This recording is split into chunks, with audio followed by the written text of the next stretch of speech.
Eu vou propor um desafio aqui pra vocês. Que tal ir na frente do espelho e falar o nome Nia da Costa 5 vezes? Quem sabe desse jeito, finalmente vão entender que foi ela que dirigiu o filme e não o Jordan Peele.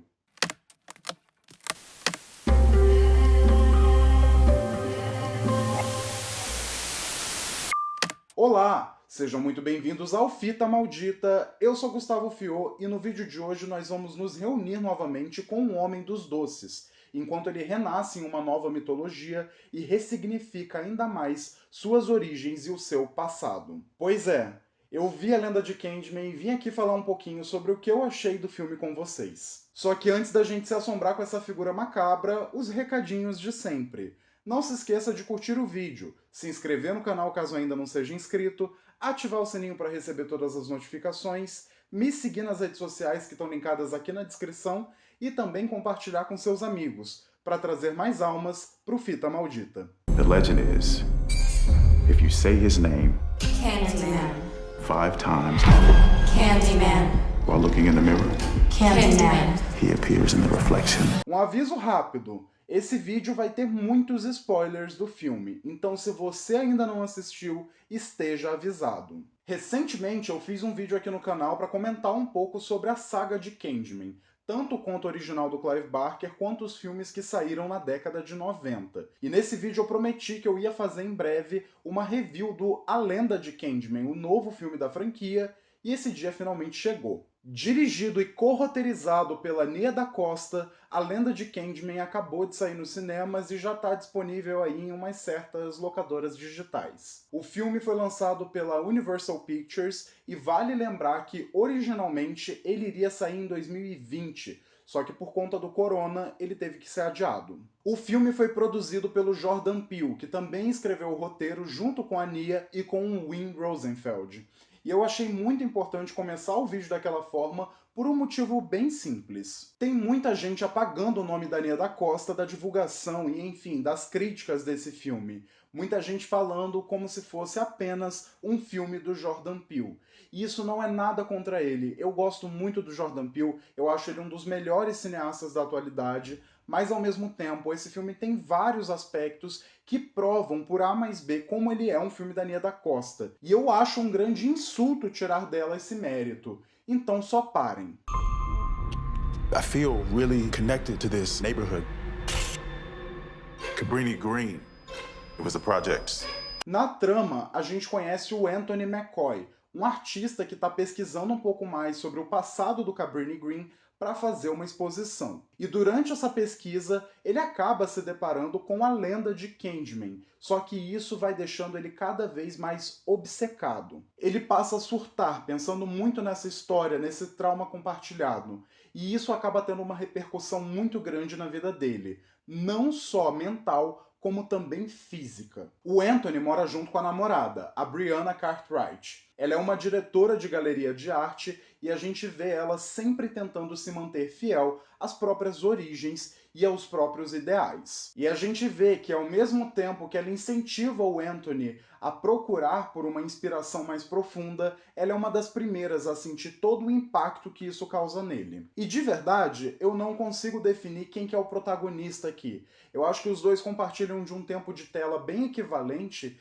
e os dois são muito importantes para o desenvolvimento da trama. No fim, a gente até descobre que o Anthony é o filho da Anne-Marie, uma das personagens de O Mistério de Candyman de 1992, e isso deixa o papel dele ainda mais relevante para essa história. Só que a Brianna tá sempre ali como um contraponto muito humano e muito envolvente. Ela é divertida, ela é confiante, ela é muito segura de si, ao mesmo tempo em que ela leva a vida profissional dela muito a sério, e isso tá sempre em foco. E eu gosto muito disso porque ela não é só a namorada do protagonista homem que tá ali para fazer jus à evolução dele na trama. Na verdade, a relação entre os dois é muito simbiótica. Os dois têm ótimos momentos juntos, mas eles também têm vidas pessoais separadas, com seus próprios núcleos, seus próprios universos e seus próprios problemas. Em momento algum a gente sente que o desenvolvimento de um acaba comprometendo o desenvolvimento do outro, e eu preciso elogiar aqui a atuação da Teyonah Parris e do Yahya Abdul-Mateen II. Eu já gostava muito deles antes, e nesse filme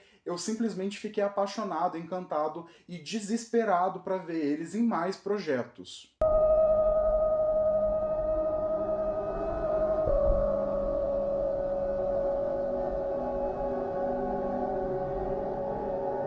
Mas se vocês estão aqui, é óbvio que vocês querem saber. Mas e o Candyman? O Tony Todd tá de volta? Como que são as mortes? E bem, eu confesso que eu fiquei muito surpreso com o que eles fizeram aqui. Esse filme toma uma das decisões mais corajosas e mais poderosas do cinema de terror nos últimos anos. É simplesmente inacreditável. Quando o filme começa, a gente conhece o Candyman, só que não é o Daniel Robitaille, não é o Candyman dos filmes originais. Dessa vez se trata de Sherman Fields, um homem que acabou morrendo nos prédios do Cabrini Green devido à brutalidade da polícia. E ele acaba retornando como um novo Candyman, matando as pessoas com seu gancho. Ao longo do filme, o Anthony acaba sendo picado por uma abelha, e ele acaba passando por uma transformação muito grotesca, sentindo os reflexos disso no seu próprio corpo, enquanto ele próprio se transforma no novo Candyman. E essa é uma das coisas que eu acho mais geniais sobre esse filme. A lenda de Candyman mostra que o Candyman em si não é mais um indivíduo, não é mais uma entidade. Ele é um coletivo, ele é um ideal, ele é uma colmeia. E cada pessoa que se transforma nessa entidade sobrenatural é mais um reflexo do racismo, da brutalidade policial, da intolerância e da opressão. É quase como se fosse um grande trauma compartilhado que passa por esses personagens. Nesse sentido, a participação do Tony Todd, que já tinha sido confirmada antes, é um dos pontos altos do filme, pelo menos pra mim. Ela passa longe de ser só um fanservice barato para quem lembra da trilogia original. Na verdade, ela potencializa ainda mais a mensagem do filme. E na real, eu acho que isso vale para todas as outras conexões. Elas aumentam a própria qualidade de A Lenda de Candyman, em vez de ser só uma menção honrosa aos filmes que vieram antes. You should say his name. Candyman. Candyman. Candyman. Candyman. E mesmo tendo mais de um Candyman, eu sinto que esse filme consegue incorporar muito mais os elementos da mitologia do personagem, até mesmo na estética. Um ótimo exemplo disso são os espelhos, que acabam sendo figuras muito importantes nesse filme. Isso tem uma carga muito forte na narrativa, principalmente pela diferença. Quando pessoas brancas veem o Candyman no espelho, ele simboliza uma opressão e um preconceito que elas são responsáveis por trazer até hoje. Já o Anthony, quando ele se vê como Candyman no espelho, é como se toda essa opressão fosse refletida não só nele, mas nas pessoas negras como um todo. Mas não para por aí, o filme também tem uma conexão muito forte com abelhas, com favo de mel e tal. Isso está muito presente durante toda a transformação corporal do Anthony. E para quem leu o conto do Clive Barker, eu acredito que seja até uma referência um pouco mais sutil, já que lá na história o Candyman ele tem essa presença mais surreal, mais desumanizada.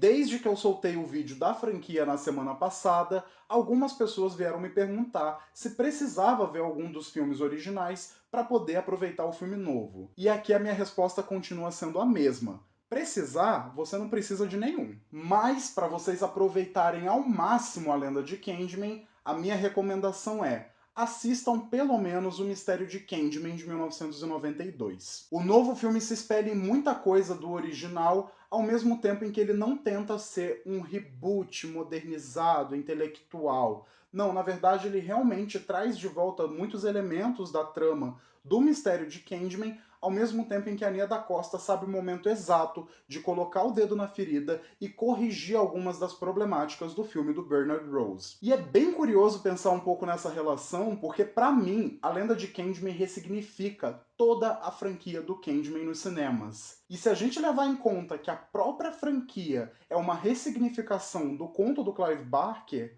eu acho que a gente pode começar a discutir sobre como isso reflete muito no tema das lendas urbanas, já que elas também estão sempre mudando a partir de como você conta elas. Por sinal, esse é o filme que melhor trabalha esse tema das lendas urbanas. A forma como isso é trabalhado aqui é muito incrível, por mais que isso não seja verbalizado o tempo todo. Uma cena muito boa para exemplificar isso é quando algumas meninas se reúnem para convocar o Candyman no banheiro da escola. Pode parecer um pouco deslocado na trama, mas ela passa muito essa vibe de uma história que você ouviu do amigo de um tio, de um primo distante, do amigo seu, e que isso vai se tornando um grande mito, é quase como se fosse uma bola de neve. E quanto a Candyman 2, A Vingança, e Candyman 3, Dia dos Mortos, vocês podem respirar aliviados. não precisa ver essas porcarias. O filme não chega a apagar os dois, mas ele ignora completamente tudo o que aconteceu neles, deixando eles no lugar de onde eles nunca deveriam ter saído, o lixão do cinema. You looking for Candyman? He's the monster that's part of this neighborhood. E quando a gente para pra pensar um pouco na ligação entre a lenda de Candyman e a franquia como um todo, eu acho que o mais poderoso aqui é justamente essa mudança de ótica. A Nia da Costa é muito consciente das escolhas dela e é a primeira vez na franquia que a gente tem um horror negro de fato, seguindo a definição da Robin Means Coleman no horror noir. E tudo isso é muito importante pra gente entender algumas decisões que podem até passar batido, mas que fazem toda a diferença quando a gente analisa o quadro geral. Por exemplo, a Nia da Costa nunca mostra pessoas negras sofrendo violência de fato. Isso é sempre representado através de um teatro de sombras ou então a partir da sugestão, mas nunca é mostrado na tela. E até mesmo outras minorias são respeitadas. Existe um casal LGBT aqui e eles ficam vivos até o final, o que foi uma grande surpresa pra mim. A Nia da Costa realmente disse gay rights aqui. E tudo isso pra mim mostra um conhecimento muito profundo das problemáticas do cinema de horror e como subverter essa lógica, sabe? Ao mesmo tempo, eu também acho que é um filme muito didático pro público branco, do qual eu faço parte. Porque existe uma exploração bem detalhada sobre o que é racismo, sobre o que é gentrificação, sobre o que é brutalidade policial. É quase como se fosse racismo for dummies. E eu sei que algumas pessoas acabaram achando que o filme é expositivo demais, que ele se explica demais, que ele tá o tempo todo trazendo discurso. Mas, sinceramente, eu não acho isso aqui um problema. Principalmente nesse filme. Dentro da própria narrativa fica muito evidente como nós, pessoas brancas, e aí eu tô me incluindo nisso, é um passo de autocrítica, a gente não entende questões da vivência negra. Então precisa bater nessa tecla sim. E por mais que seja bem didático, eu acho que é um filme muito forte de revolta, que traz esse sentimento de inquietação, de rebelião. É um filme carregado por dor, por trauma, por sofrimento, só que isso nunca é retratado de uma forma glorificada. Por isso, o terror dele é muito potente pra mim, mesmo tendo pouquíssimos jumpscares. Eu ficava olhando pra tela meio que hipnotizado, quase como se eu não pudesse desgrudar o olho da tela, por mais que o que eu estivesse vendo me deixasse completamente incomodado. Ah, outra coisa que eu acho importante pontuar aqui. O filme assume de vez que é um filme de terror, sem ter vergonha nenhuma disso. Tem sangue, tem morte, tem gore, tem elemento sobrenatural, tem body horror,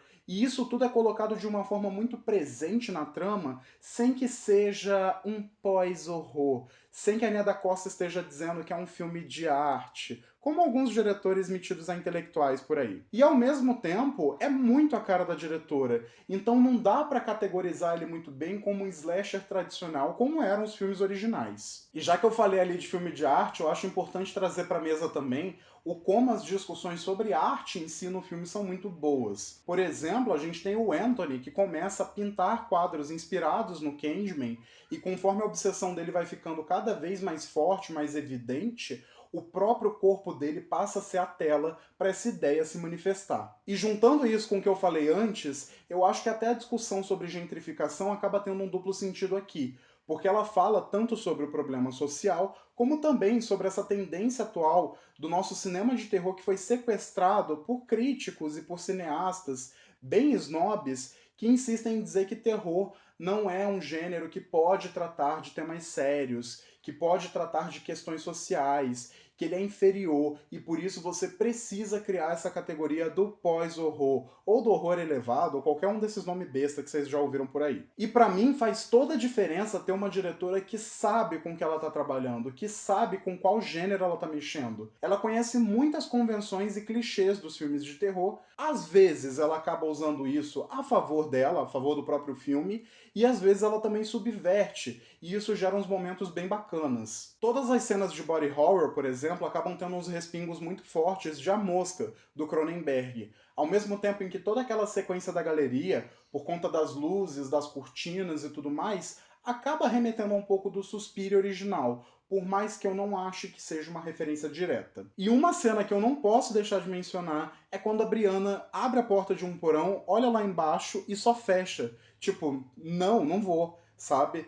É muito engraçado, mas ao mesmo tempo mostra como a Nia da Costa tá muito consciente do que o próprio público dela pensa a respeito de alguns signos do terror de forma geral. Eu acho muito revigorante, muito poderoso ver essa franquia ressurgindo nas mãos de uma diretora negra. E diga-se de passagem, uma diretora que já mostrou que está no mesmo patamar de nomes como Jordan Peele, como Ari Aster, como Robert Eggers, a Jennifer Kent e vários desses diretores fodões que a gente tem aí hoje. Se você ainda não assistiu A Lenda de Candyman, vai lá assistir pelo amor dos deuses. É o meu filme de terror favorito do ano, desbancou a trilogia da Rua do Medo, que eu gosto muito, mas eu sinceramente acho que nenhum outro filme de 2021 vai me pegar desse jeito. Inclusive, o filme abre algumas margens para continuação e eu fico muito curioso para saber como seria isso, principalmente se a Nia da Costa tivesse chance de voltar. Na verdade, eu só quero ver essa mulher dirigindo qualquer coisa. É por isso que hoje eu vim com camisa da Capitã Marvel, porque eu também tô muito ansioso para ver ela fazendo filme de super-herói,